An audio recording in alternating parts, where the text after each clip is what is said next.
واحلل عقدة من لساني يفقهوا قولي।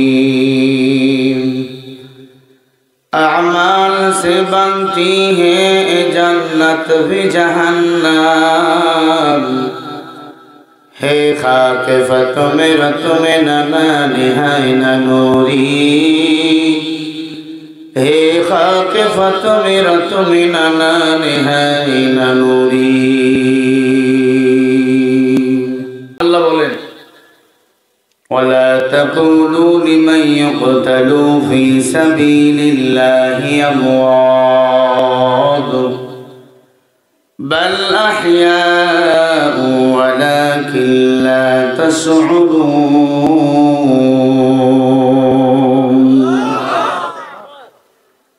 অনেকে আল্লাহু আকবার বললেন না। আল্লাহু আকবার যদি কেউ কোরআন কারীম আয়াত তেলাওয়াত শুনে বলে, আল্লাহ আসমান জমিনের ফাঁকা জায়গা ওই বান্দার নামে তখন নেক দিয়া পরিপূর্ণ করে দেয়। যারা পরিমাণ যদি নেক আমল নিয়ে কবরে যান, এটার পুরস্কার আল্লাহ দিবে।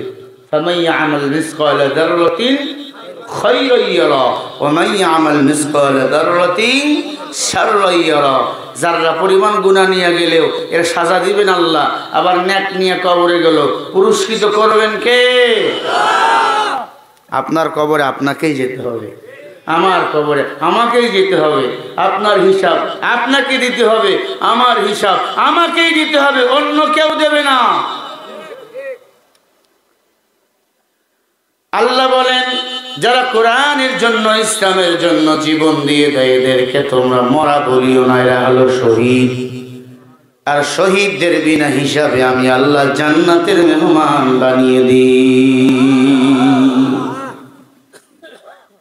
কিয়ামতের ময়দানে সব মানুষগুলো উলঙ্গ হইয়া উঠব, শহীদরা উঠবে রক্তমাখা শরীর নিয়া। আল্লাহ বলবে তোরা কারা রে? কারো হাত ভাঙা, কারো পা ভাঙা, কারো মাথা ফাটা, তোরা কারা রে? আল্লাহ কি জানে না? বলেন। শহীদরা ডাক দিয়া বলবে আল্লাহ আমরা দ্বীনের ঝান্ডা বই সৈনিক, তোমার জমিনে তোমার দ্বীনের কথা বলতে যাই আর দ্বীন বাস্তবায়ন করতে গিয়ে জীবন দিয়েছি। আল্লাহ তুমি আজকে আমাদের যদি না আছেন আমাদের মতো হতভাগা কেউ নাই। আল্লাহ বলবে তোমরা আমার এই দুনিয়ার জমিনে আমার দ্বীন বাস্তবায়ন করার জন্য রক্ত দিয়েছো, আমি আল্লাহ বুঝি তোমাদের চিনব না। তাকায়া দেখ আমি আল্লাহ তোমাদের জন্য 10টা পৃথিবীর সামনে একটা জান্নাত আজকে বানিয়ে রেখেছি। নাইলে মুমিন সোয়ে মুমিন মিশাওয়া, নাইলে কাফের সোয়ে কাফের মিশাওয়া। ও আল্লাহর বান্দা, আল্লাহর কোরআনই জমিন বাস্তবায়ন করার চেষ্টা চালিয়ে যাও। কোরআন যখন ক্ষমতায় আসবে তখন অশান্তির কোনো বেড়াগাল থাকবে না। আমার মা আমার বোন রাস্তা দিয়ে রাত্রি 3টার সময় হাসবে, কটু কথা বলার মতো সাহস কেউ পাবে না। আল্লাহ রাব্বুল আলামিন বলেন ফাআনজাইনাহু ওয়া আহলাহু ইল্লা ইমরাতাহু কানাত মিনাল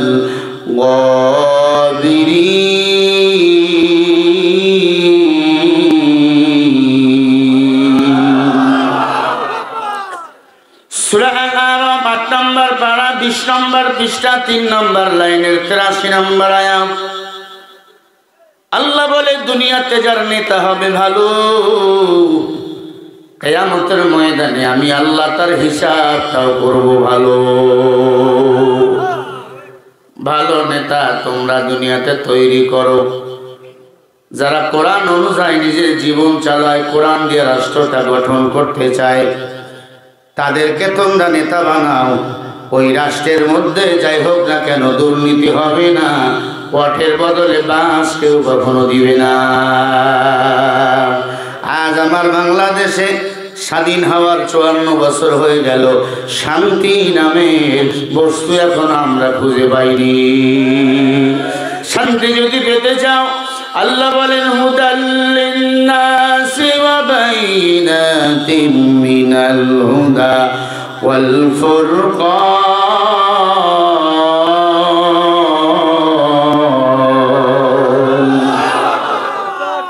ও দুনিয়ার মানুষ, তোমরা যদি শান্তি পেতে চাও আমি আল্লাহ কোরআনকে আঁকড়ে ধরো। কোরআন তোমাদের হেদায়েতের রাস্তা দেখাবে, এই কোরআন তোমাদের আলোর সন্ধান দেখাবে, ঠিক না বেঠি? আজ কোরআন থেকে অনেক দূরে গাঞ্জা করিয়া বা করোনারি লুভিদের আমরা নেতা বানাইছি। বাংলাদেশ সামনে আগায় না, 50 বছরের পিছনে চলে গিয়েছে। কারণ যারা এতদিন শাসন করেছিল এরা একটাও শিক্ষিত নয়, এরা সব দুনিয়াদার, এরাই হলো শিক্ষিত শয়তান। ওরা হলো দেশের লাগি মহামারীর মতো, পাইলে কলম ঠাকাইয়া চালায় ওরা নির্যাতন। ঘুষের টাকায় ওদের বুড়ি করে সে টান টান। ওরা শিক্ষিত শয়তান, ওরা শিক্ষিত শয়তান, ওরা শিক্ষিত শয়তান, ওরা শিক্ষিত শয়তান, ঠিক না? দুর্নীতির ওই আকড়ায় বসে জাহির করে জ্ঞান। কলম দিয়া কামায় টাকা, কলম দিয়া কামায় টাকা, আবার ধরে সাধুর ভাঙ। ওরা শিক্ষিত শয়তান, ওরা শিক্ষিত শয়তান। এত টাকা এরা চুরি করেছে, আমার বাংলাদেশটাকে ভারতের অঙ্গরাজ্যরা বানাতে চেয়েছিল, পারে না। আলহামদুলিল্লাহ, আমার ভাই মুগ্ধ, আমার ভাই আবু সাঈদ জীবন দিয়েছে, বাংলাদেশটাকে স্বাধীন করে ছাড়ছে, ঠিক কিনা? এই স্বাধীন বাংলাদেশে আর কোন ফেরাউনকে আমরা ক্ষমতায় বসাতে চাই না। সামনের দিন হবে কোরআনের দিন, ইসলামের দিন। সামনের দিনে একজন কোরআনওয়ালাকে আমরা ক্ষমতায় বসাবো। রাজি আছেন না নাই মুসলমানেরা? কারা কারা রাজি আছে দু হাত তুলে দেখো।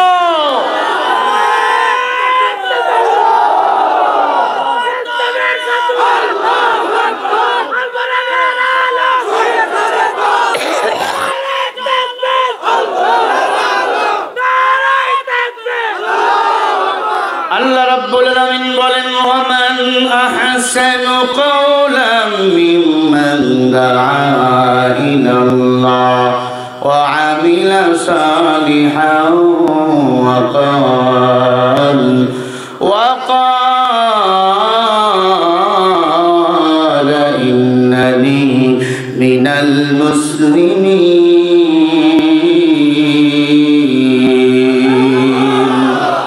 আরো আসতে বলেন, বলেন আল্লাহু আকবার। সূরা হামিম সিজদা 24 নম্বর পারা 12 নম্বর পৃষ্ঠা 13 নম্বর লাইনে 33 নম্বর আয়াত। আল্লাহ বলে তার চেয়ে উত্তম কথা, ভালো কথা কার হতে পারে? যে নিজে আমি আল্লাহকে ডাকে, মানুষকে আমি আল্লাহর দিকে ডাকি। ও আমিলা সালিহা, নিজে বেশি বেশি নেক আমল করে, আমলে সলিহ করে। আকালা ইন্নানি মিনাল মুসলিমিন, আর নিজেকে পরিচয় দেয় আমি একজন মুসলমান। আল্লাহু আকবার বলেন। আজকে যেই দলটা কোরআনের কথা বলে, কোরআনের সমাজনীতির কথা বলে, কোরআনের রাজনীতির কথা বলে, এরাই হলো উত্তম দল। আর এদের সাথেই আপনাকে আমাকে জড়াতে হবে। এরাই হলো মুসলমান, কথা বলেন ঠিক না বেঠি? পৃথিবীতে যেই দলের মানুষ আল্লাহর দিকে মানুষকে ডাকে না, ওই দল করে জান্নাতে যাওয়া যাবে না, কথা বলে না। আল্লাহ বলেন উলাইকাল্লাযীনা ইশতারাবুদ দালালাতা বিল হুদা। বাবে ফাল থেকে এসেছেন, দল করতে হবে আল্লাহর। আল্লাহর দল যারা করবে না, ওই যেই দলের মধ্যে নামাজের কোনো কর্মসূচি নাই, কোরআনের কোনো কর্মসূচি নাই, ওই দল করে আল্লাহর জান্নাত যাওয়া যাবে না, ঠিক না? ঠিক বলেন। আল্লাহর কোরআনের দরজারা করে তাদের কাছে যাও। তাদের কাছে গেলে গুনাহ মাফ হবে, তাদের কাছে গেলে সঠিক ব্যাখ্যা পাইবা, কোরআনের ব্যাখ্যা পাইবা। তাদের অন্তরের মধ্যে আখিরাতের ভয় ঢুকিয়ে দিয়েছেন কে? ওয়া কুল্লুহুম আতিহি ইয়াউমাল কিয়ামাতি ফারদা।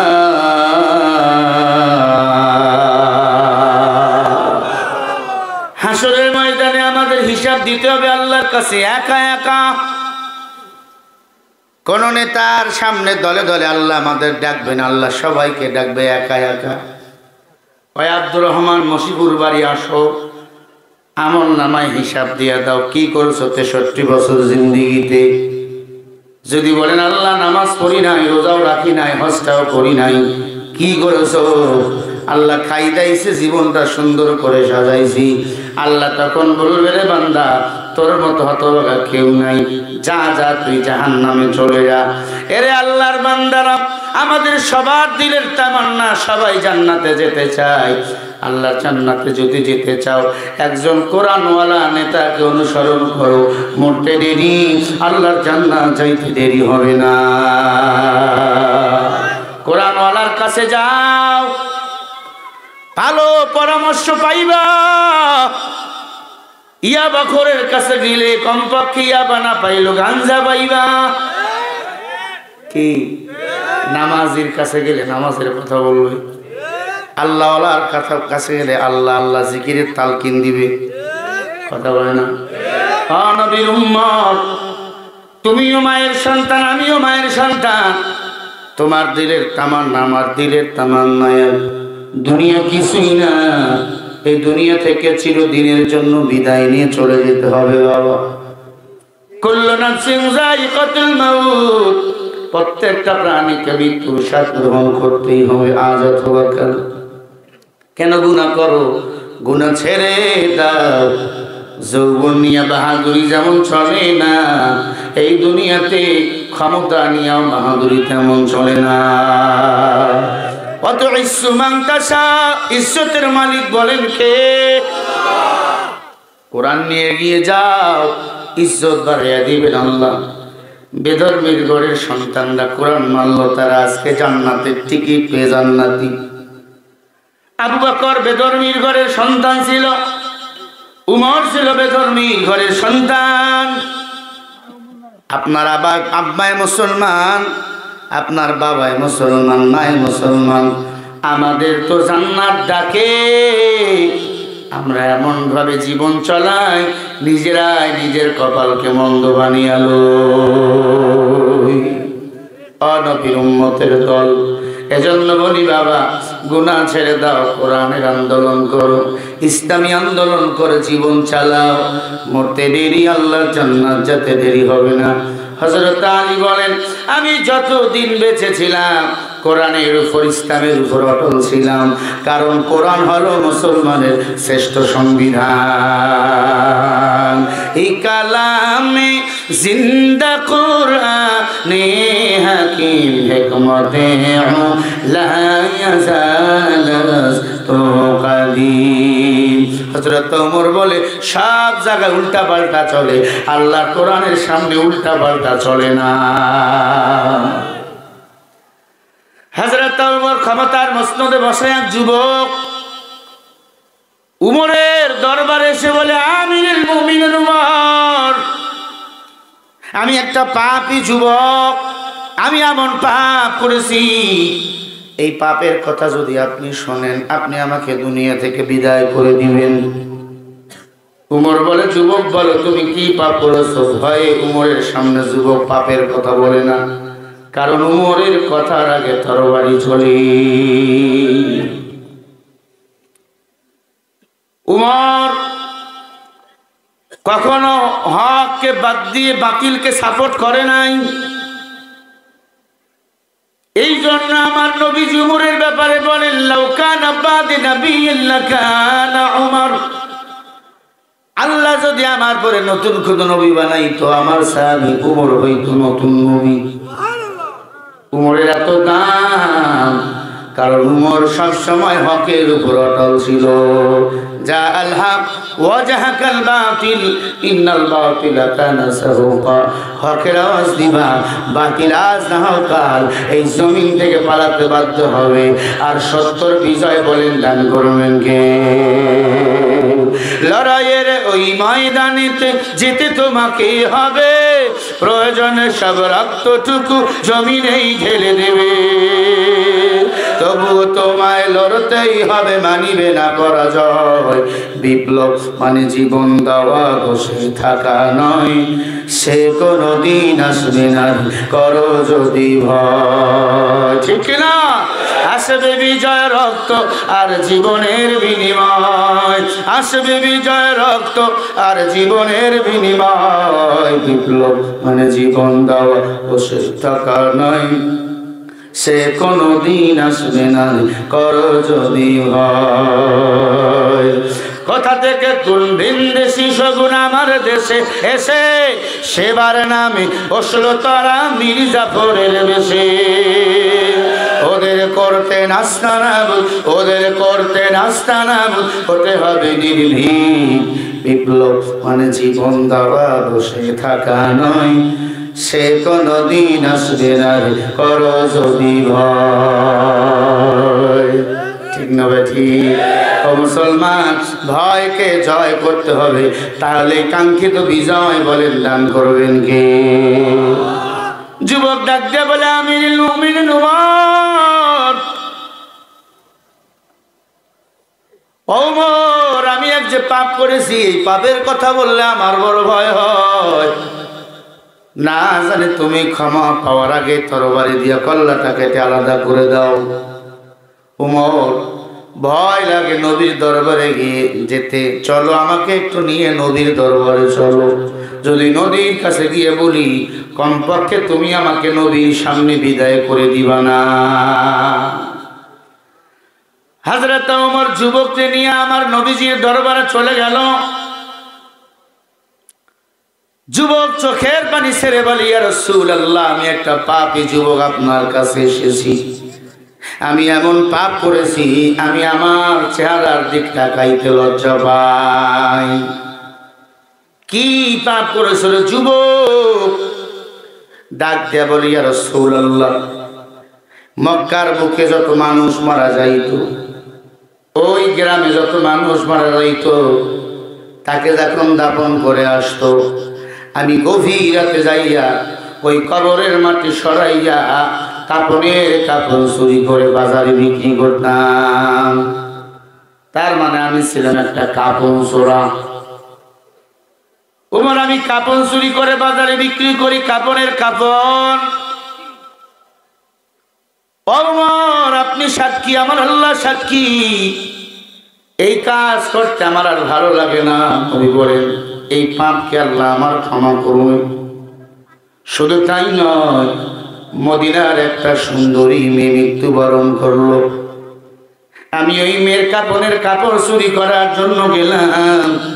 কবরের ভিতর যখন ঢুকলাম, মেয়েটার মুখ থেকে যখন কাপড়ের কাপড় সরাইলাম, এত সুন্দর, আমি আমাকে কন্ট্রোল করতে পারলাম না। ওই মরা লাশের সাথে আমি জিনা করে ফেললাম। ও মায়ার নবী আমার, ওই মেয়েটার লাশের সাথে আমি জিনা করে ফেললাম।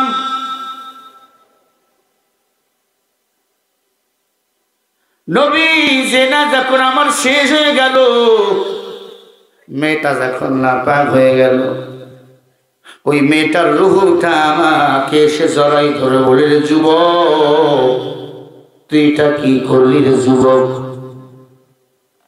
প্রত্যেকটা মানুষকে মরতেই হবে, অন্ধকার কবরে আসতেই হবে।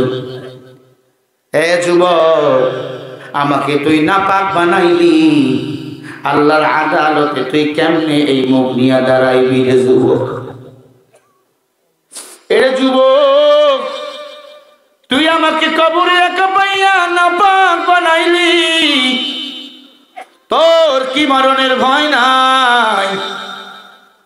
নবী, আমার বড় ভয় হইতেছিল দৌড় দিয়া কাপড়ের কাপড় নিয়ে আমি চলে আসলাম। আমি যখন ঘুমাই ওই মেয়েটার কান্নার আওয়াজ আমার কানের মধ্যে এসে বাজে। ও মায়ার নবী আমার, আমি আমারই ক্ষমা করতে পারি না।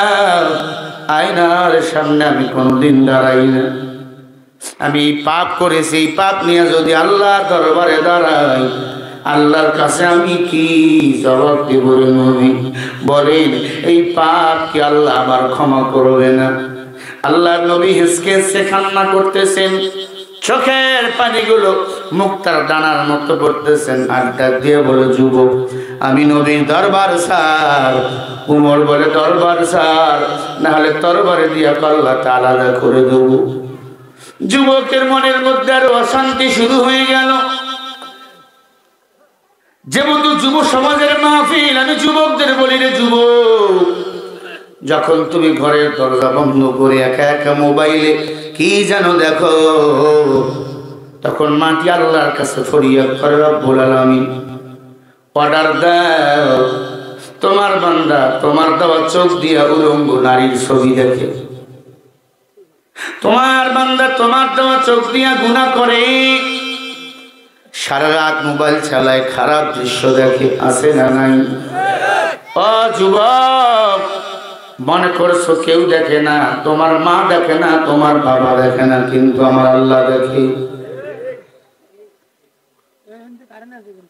সূরা নামলের 35 নম্বর আয়াতে আল্লাহ বলেন, কুল্লা ইয়ালামু মান ফিস সামাওয়াতি ওয়াল আরদিল গায়বা ইল্লাল্লাহ।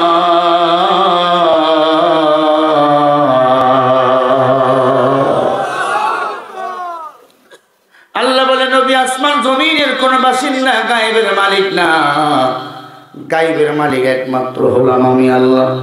অযুব, সমুদ্রের নিচ দিয়া যদি একটা পিপিলিকা হেঁটে যায় আমাবস্যা রাতে, ওই দাগটাও দেখেন কে? যুবক রে, তুমিও যুবক, আমিও যুবক, গুনাহ ছাড়। গভীরতা যখন গুনাহ করো, আল্লাহ বলে, থাক, ইলাহা ইল্লাল্লাহ, লা ইলাহা ইল্লাল্লাহ, লা ইলাহা ইল্লাল্লাহ, লা ইলাহা ইল্লাল্লাহ, লা ইলাহা ইল্লাল্লাহ, লা ইলাহা ইল্লাল্লাহ, লা ইলাহা।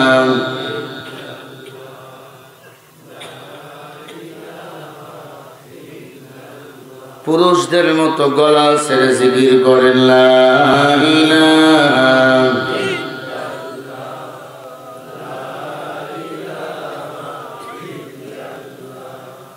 লা ইলাহা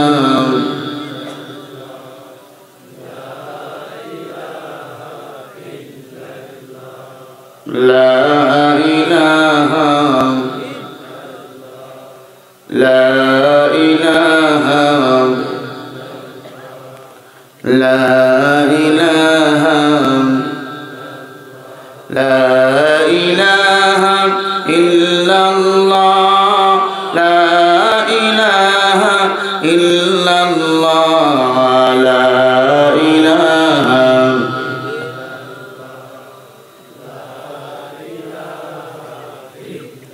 এই যুবকেরা, জবান খুলে আল্লাহকে ডাকো, লা ইলাহা।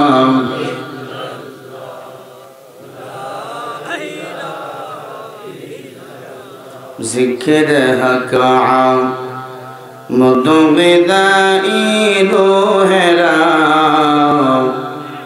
মরহমে মাই দিলে মজরুহেরা, লা ইলাহা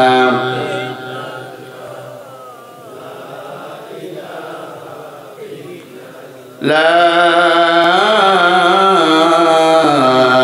ইলাহা ইল্লাল্লাহু মুহাম্মাদুর রাসূলুল্লাহ।